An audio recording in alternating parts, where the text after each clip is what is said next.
Where legends breathe again. Eldmyth. A man by day, a monster by moonlight. From cursed warriors to shape-shifting guardians, lycanthropes are far more than simple werewolves. Their legend is older, darker, and far more terrifying than you think. Imagine a presence in the deep woods, a shadow that moves with a predator's grace, yet carries the weight of an ancient curse. This is the lycanthrope, the werewolf. It is a being torn between two worlds, a creature of profound duality that lives within the liminal space between human reason and animal instinct. Our tale begins not with a roar, but with a whisper carried on the chill wind that cuts through the pines just before dawn, a whisper of transformation that speaks to something primal and deeply buried within our own collective memory. To understand the werewolf is to embark on a journey into the darkest corners of mythology, where the lines between man and beast blur, and where the full moon is not just a celestial body, but a catalyst for a terrifying metamorphosis. The very word lycanthrope echoes with a chilling poetry, derived from the ancient Greek lykos for wolf and anthropos for man. It is a word that encapsulates a fundamental horror, the fear of losing oneself, of the civilized self being devoured by a ravenous, feral entity that was always lurking beneath the skin. This is the core of the werewolf myth, a story of identity shattered, of a curse that compels the afflicted to hunt what they once loved, to become the monster they fear. Across countless cultures and centuries, the legend has persisted, evolving but never losing its essential, terrifying power. As we delve into its origins, we will walk paths lit only by moonlight, hear the rustle of unseen movement in the undergrowth, and feel the unsettling gaze of something that is neither wholly man nor wholly wolf, but a tragic, violent fusion of both. To trace the lineage of the lycanthrope is to sift through the ashes of ancient campfires and decipher the warnings carved into standing stones. Its roots are tangled deep in the prehistory of humanity, long before the written word. Our earliest ancestors, living in a world dominated by wilderness, understood the wolf as both a rival and a kindred spirit, a master hunter, a creature of formidable family bonds, and a terrifying predator under the moon's eye. It is from this primal relationship that the first seeds of the myth likely sprouted. Shamans and warriors of old sought to embody the wolf's power, wearing its pelt in ritual, believing they could absorb its strength, cunning, and ferocity in battle. These proto-werewolves were not monsters, but aspirational figures, men who temporarily crossed the boundary into the animal realm to protect their tribe. However, as societies grew more structured and walls were built to keep the wild at bay, the perception shifted. The wolf transformed from a respected competitor to a symbol of unchecked savagery, of the chaos that lay beyond the village firelight. The man who became a wolf was no longer a protector.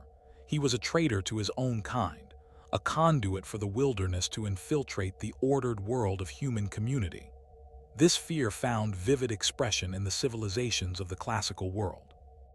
In the myths of ancient Greece, we encounter King Lycaon of Arcadia, whose story serves as a foundational pillar of the curse. As punishment for his grievous impiety, offering Zeus a meal of human flesh, the god transformed the wicked king into a wolf, condemning him to forever wear the form that reflected his savage nature.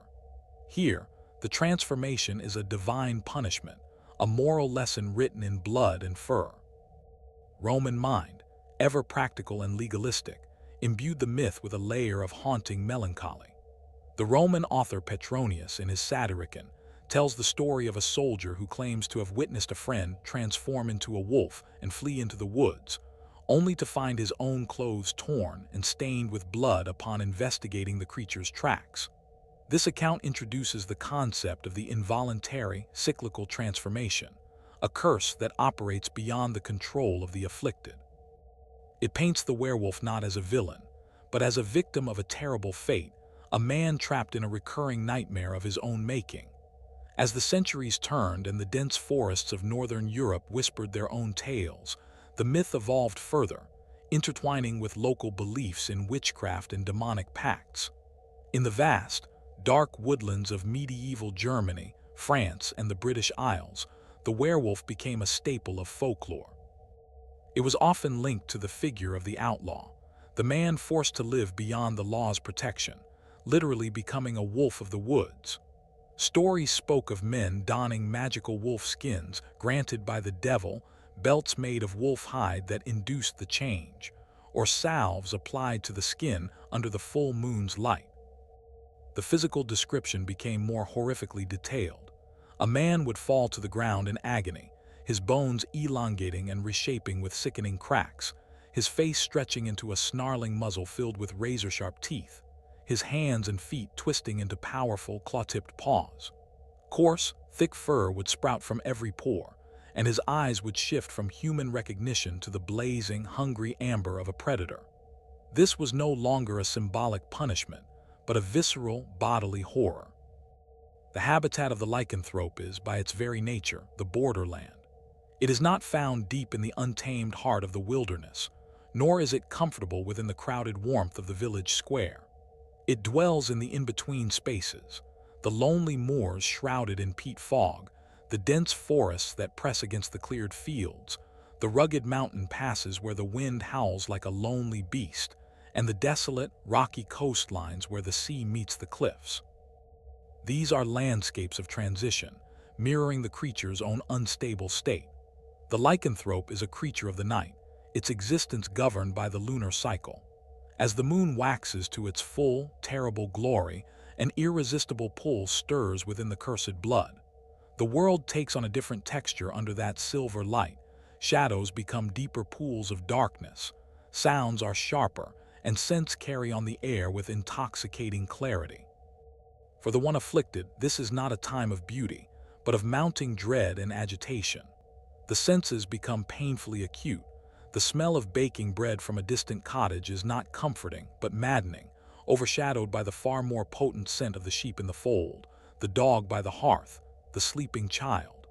The pulse of life around him becomes a deafening drumbeat, pulling him toward the hunt. The actual moment of transformation is universally described as an episode of excruciating pain.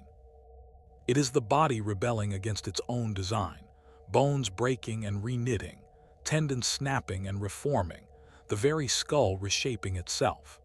The howl that escapes the changing throat begins as a human scream of agony and ends as the deep, guttural, and mournful bay of a wolf, a sound that chills the blood of any who hear it. Once the metamorphosis is complete, the human mind is not erased, but submerged, caged within the beast's instincts. It becomes a silent, horrified passenger in a body of pure predatory drive. Remnants of the man may flicker, a pang of regret at the sight of a familiar landmark, a flash of confusion when encountering a loved one sent on the prey. But these are fleeting moments, quickly drowned out by the overwhelming urge to hunt, to kill, to feed.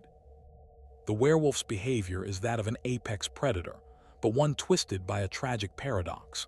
It possesses the wolf's cunning, patience, and pack-hunting strategies, but is often driven by a solitary, compulsive rage that no natural wolf would exhibit. It may kill not just for sustenance, but for the savage pleasure of the act, leaving carcasses mangled and partially eaten in a grotesque display. Its movements are a terrifying combination of brute strength and unnerving agility. It can run on all fours with shocking speed, a gray streak in the moonlight, or rise on its hind legs to use its clawed hands for grappling and tearing. Its strength is supernatural, capable of bending iron bars, splintering thick wooden doors, and overpowering a horse. Yet for all its power, the werewolf is often depicted as a creature of profound loneliness. It is shunned by true wolves, who sense the human taint within it, and hunted relentlessly by mankind. It belongs to neither world, a permanent exile whose only communion is with the cold, uncaring moon. The inevitable, tragic encounters between lycanthrope and human form the bloody heart of its legend.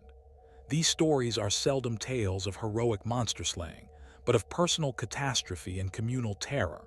Often, the first victim is someone the werewolf knew in his human life, a family member, a lover, a close friend. The beast is drawn to the familiar, a cruel twist of the curse that ensures maximum suffering. Imagine the scene. a secluded farmhouse on the edge of the woods. The family is asleep, the fire burned down to embers. Then a scraping at the heavy oak door, followed by a low, rumbling growl that vibrates through the very timbers. The door shudders under a massive blow. Inside, the father grabs a hunting spear, his hands slippery with sweat, while his wife herds the terrified children into a corner. With a final, splintering crash, the door gives way. Framed in the moonlight is not a random beast, but a creature whose eyes, for a fleeting second, hold a terrible, recognizable anguish before the animal fury reclaims them. The aftermath of such an attack is a landscape of grief and horror. Survivors speak of an intelligence in the beast's actions, a malicious cunning that feels personal. Tracks are found, huge, distorted paw prints that sometimes, inexplicably, become human boot prints leading away from the scene, a trail that grows fainter until it disappears entirely, leaving only questions and a deepening dread within the community. Faced with such a pervasive and intimate threat, communities across Europe developed a complex web of folklore practices, protective rituals, and methods of identification. The belief was not merely in a physical beast, but in a supernatural affliction, and thus, the defenses were often symbolic or spiritual. Silver emerged as the paramount weapon against the creature. Its pure, lunar-associated metal was seen as the antithesis of the corrupted, beastly nature of the lycanthrope. A silver blade, even a small one, was believed to burn the creature's flesh and prevent its supernatural healing. Bullets cast from silver became the hunter's most prized possession, often passed down through generations. Other protections were more esoteric. Wolfbane, also known as monkshood or aconite, a beautiful but deadly purple flower, was thought to repel werewolves. Garlands of it might be hung over doorways, or its extract carried in an amulet. The power of sacred symbols was also invoked. Brandishing a crucifix or speaking holy words could sometimes cause the beast to flinch, a remnant of its human soul responding to faith. Identifying a werewolf in its human guise was a constant preoccupation. Suspicions fell on those with physical telltale signs: eyebrows that met in the middle, curved fingernails, a hairy palms, or a particularly restless and irritable nature as the full moon approached. It was said that if you cut the skin of a hidden werewolf, you would find fur growing underneath. A more macabre test involved the footprints. Water poured into the beast's tracks would supposedly cause it to bubble and boil. The methods for curing or destroying a werewolf were as varied as the protections, and often reflected a belief in the curse's origin. If the transformation was caused by a demonic pact or witchcraft, exorcism and religious rites were the first recourse.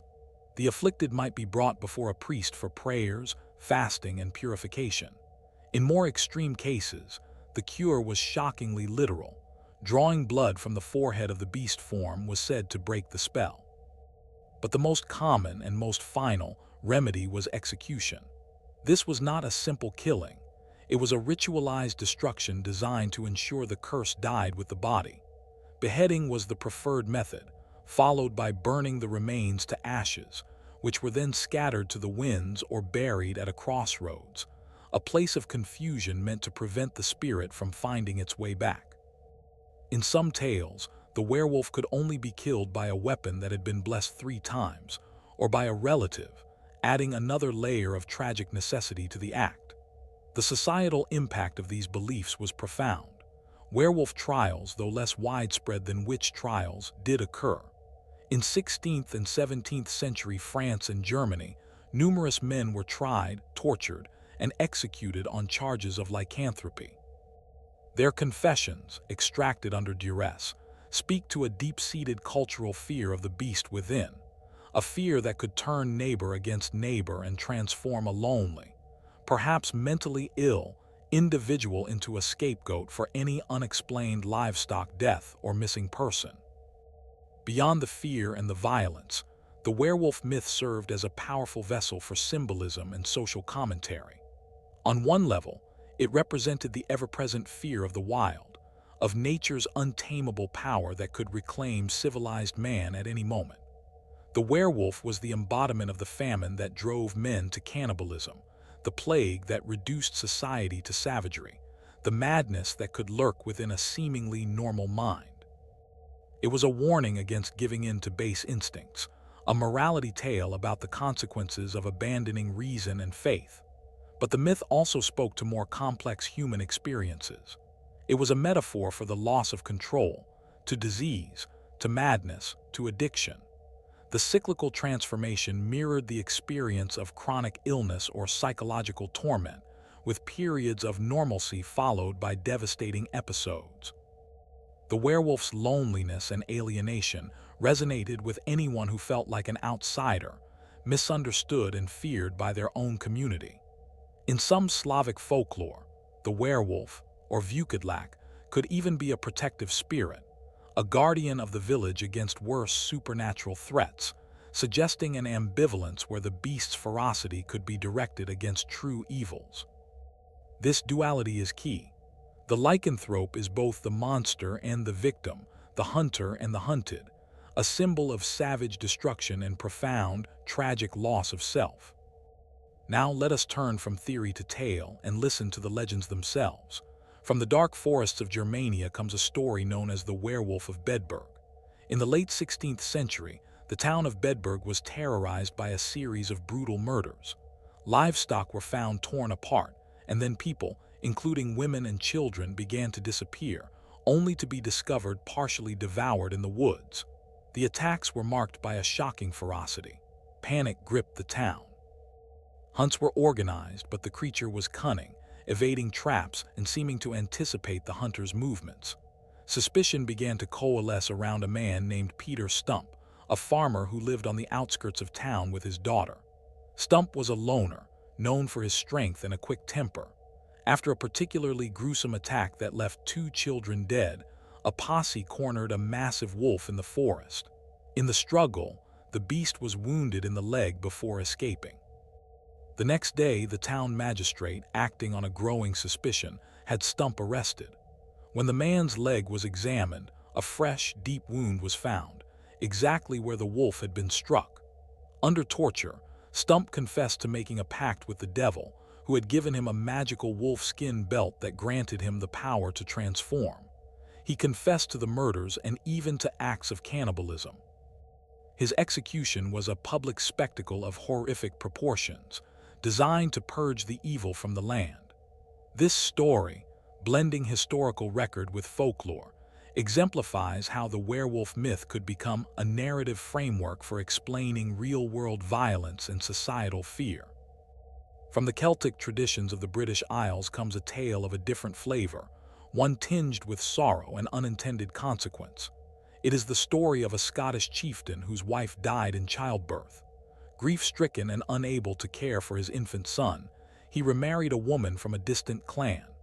The new wife, however, was secretly a witch, and she resented the child, seeing him as an obstacle to her own future progeny's inheritance.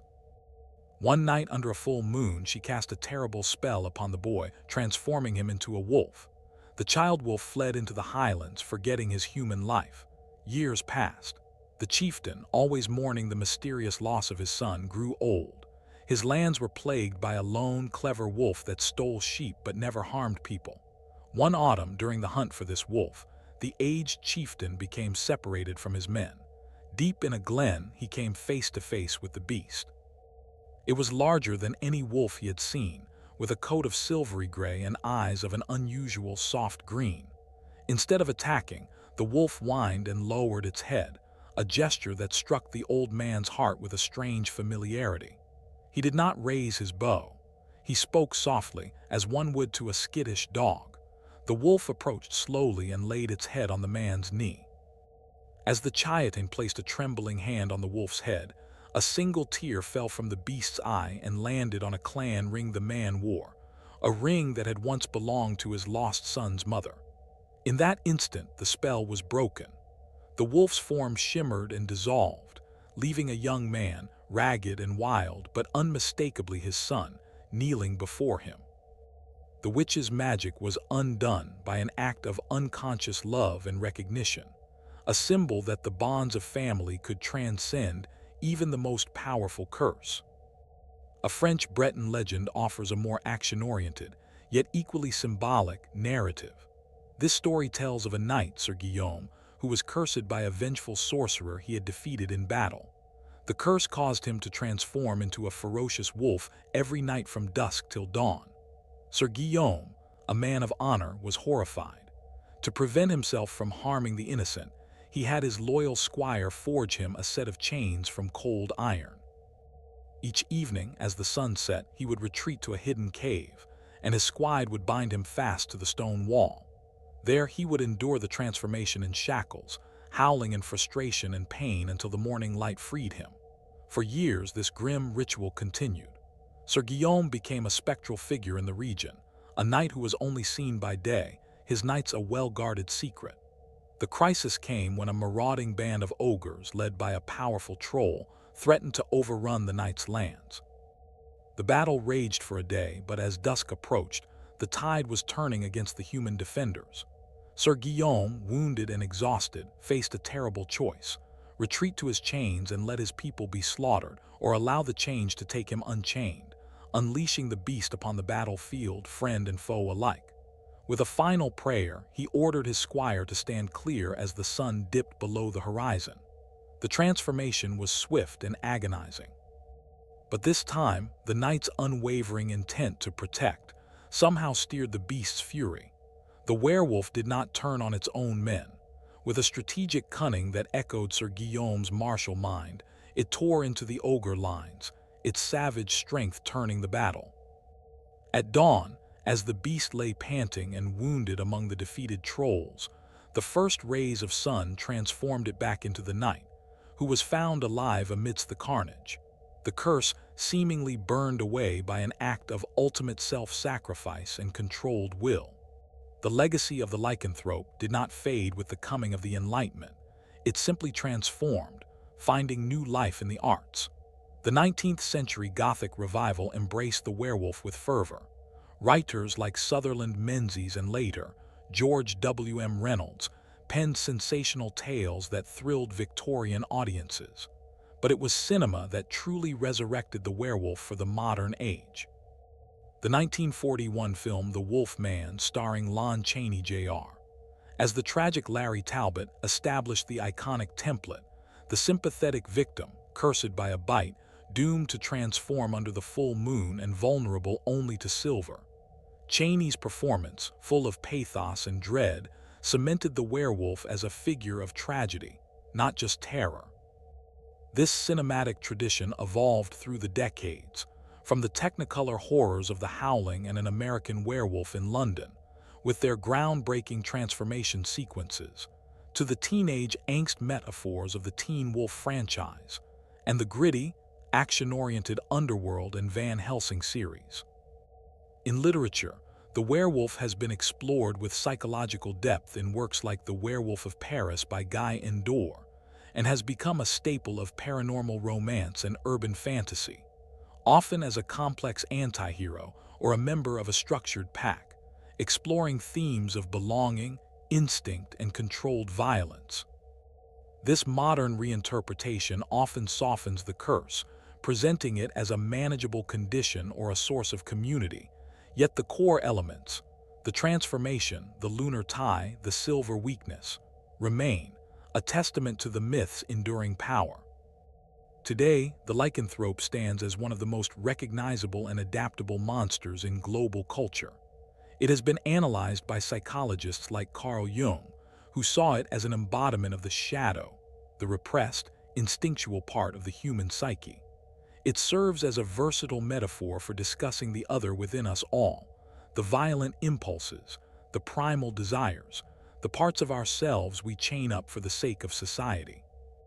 In a world increasingly disconnected from nature, the werewolf myth reminds us of our animal origins, of the blood and instinct that still course beneath the thin veneer of civilization. It asks uncomfortable questions. What would we become if our inhibitions vanished? What monstrous potential lies dormant within? And perhaps most hauntingly, it suggests that the monster is not always an external force to be hunted, but a part of our own nature that must be acknowledged, confronted, and somehow lived with. There are still places in the world, in remote villages of Romania, the forests of the Pacific Northwest, or the steppes of Central Asia, where people speak in hushed tones of wolfmen, of shapeshifters who walk among us. These stories may be whispers, but they persist, carried on the same wind that stirs the leaves in the deep, dark wood. So, what does the lycanthrope ultimately represent? It is a story written in the language of the moon and the wolf's cry. It is a myth of duality, of the eternal struggle between our higher aspirations and our baser instincts. It is a cautionary tale about the price of savagery and the fragility of the human self. But it is also, in its most tragic iterations, a story of profound loneliness, of an identity fractured beyond repair, of a soul forever wandering the borderlands between what it was and what it has become. The werewolf does not choose its curse, it endures it. In that endurance, we see a reflection of our own struggles with the parts of ourselves we cannot control. The silver bullet, the wolf's bane, the sacred word, these are our talismans against the chaos within. As long as there are shadows cast by the full moon, as long as the wind carries the scent of pine and wilderness, and as long as humans feel the stirring of something old and wild in their blood, the legend of the lycanthrope will endure. It will continue to transform, to adapt, and to haunt our stories, reminding us that the most terrifying wilderness is not the one outside our door, but the one we carry inside. And on certain nights, when the moon is full and the world is still, listen closely. You might just hear the distant, mournful howl of a creature that is, forever and tragically, both man and beast. Another legend fades, but the next awaits. Like this video, subscribe and continue the journey through myths.